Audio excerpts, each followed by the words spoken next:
वालेकुम। आज का जो हमारा टॉपिक है वो प्रोग्रेसिव मूवमेंट के ऊपर है, which began from 1890 and it continue till 1917। इसके ऊपर भी कभी कभी सवाल आ जाता है, so it's better to know कि आपके कितने प्रोग्रेसिव लीडर्स थे। अक्सर अलग अलग भी नोट आ जाता है, लेकिन मोस्ट ऑफ द टाइम से होता है कि कंप्लीट प्रोग्रेसिव मूवमेंट के ऊपर आपको सवाल बता देते हैं। लीडर्स कौन कौन से हैं? रूजवेल्ट हो गया, आप उसके बाद विल्सन, वुडरो विल्सन हो गया, हॉवर्ड टाफ्ट बीच में आए थे। तो तीन ये जो है आपने लाजमी याद रखने हैं, जो कि हम डिटेल में भी आगे करेंगे। तो कॉन्सेप्ट क्या था basically? What did the progressive leaders want? They wanted a reduction in the corruption levels, जो कि करप्शन बहुत हाई लेवल पे जा चुकी थी अमेरिका में तब।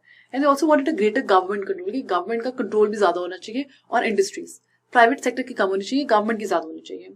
सबसे पहले सिटी लेवल पे रिफॉर्म्स आए थे, जिसमें सबसे पहले था एक कमीशन फॉर्म ऑफ गवर्नमेंट बनाने का सोचा गया था, जिसमें एडमिनिस्ट्रेशन जो है वो 5 लोग कैरी आउट करेंगे एक शहर की, और वो हर बंदा जो है अलग डिपार्टमेंट के लिए रिस्पॉन्सिबल होगा।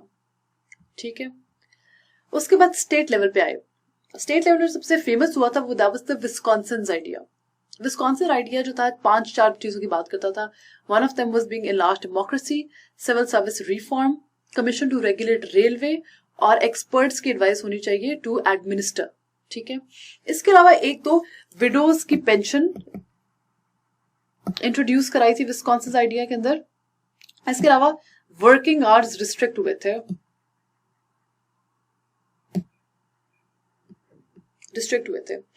इसके अलावा चाइल्ड लेबर अबॉलिश हुई थी विस्कॉन्सिन आइडिया में। ठीक है।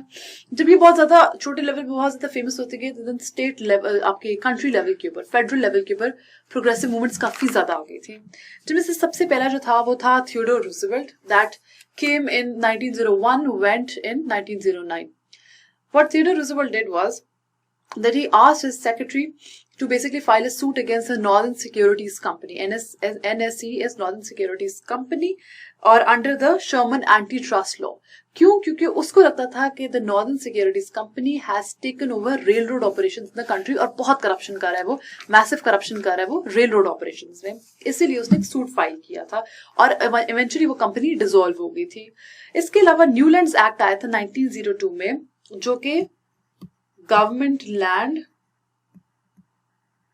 Was sold in the west for irrigation projects. इसमें इरिगेशन प्रोजेक्ट्स के लिए government land started selling in the west. ठीक है। Roosevelt also wanted to push for environmental conservation. He was very keen on that. उसके बाद एक reclamation act आया था 1902 में, जिसके अंदर फेडरल गवर्नमेंट जो था it started entering into the businesses of construction. ठीक है। Construction of buildings, roads, railways and ditches for irrigation. ठीक हो गया। इसके बाद एल्किन्स एक्ट आया था 1903 में, जिसने गवर्नमेंट कंट्रोल को स्ट्रेंथन किया था over railroad operations in the country.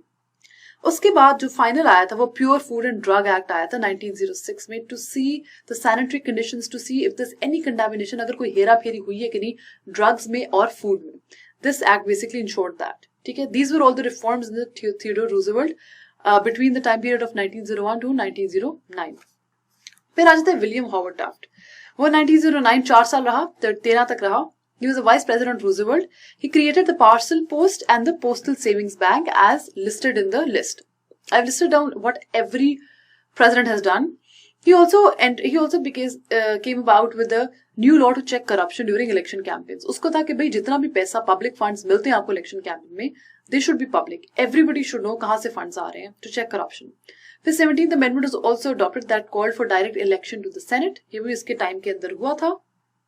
उसके बाद एक डॉलर डिप्लोमेसी थी। ठीक है। Very famous concept that was failed during his time. Dollar diplomacy ये थी कि US started investing in smaller countries like Cuba etcetera, ताकि यूएस उनको मैनिपुलेट कर सके into decision making towards the favour of US.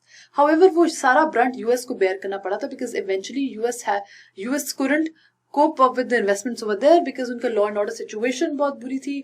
वो बहुत अनस्टेबल कंट्रीज होते थे, तो इवेंचुअली यूएस को अपने ही ट्रूप्स भेजने पड़े ताकि आप प्रोटेक्ट कर सको यूएस इंटरेस्ट को इन दोज पर्टिकुलर कंट्रीज। फिर एक टॉफ्ट ने बेसिकली फाइल किया था एक law suit against the US steel corporation, जिसकी वजह से बहुत गुस्सा आ गया था रूजवेल्ट को, बिकॉज उसने ये पर्टिकुलर कंपनी बनाई थी। And he then ran against Howard Taft in the upcoming elections. इन दोनों का, because they were from the same party, इनका वोट डिवाइड हो गया, and that gave rise to another president from the opposite party, जो कि Woodrow Wilson था। Woodrow Wilson के time पे a number of acts came about. The first was the Underwood Tariff Act of 1913, ठीक है, जिसने रिड्यूस की थी ड्यूटीज ऑन 958 आइटम्स.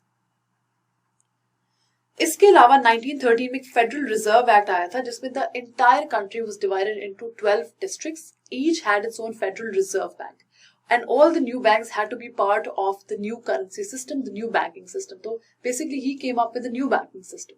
ठीक है. उसके बाद जो what he did was there was a Clayton Antitrust Act of 1914. It's going to be hard to remember these names.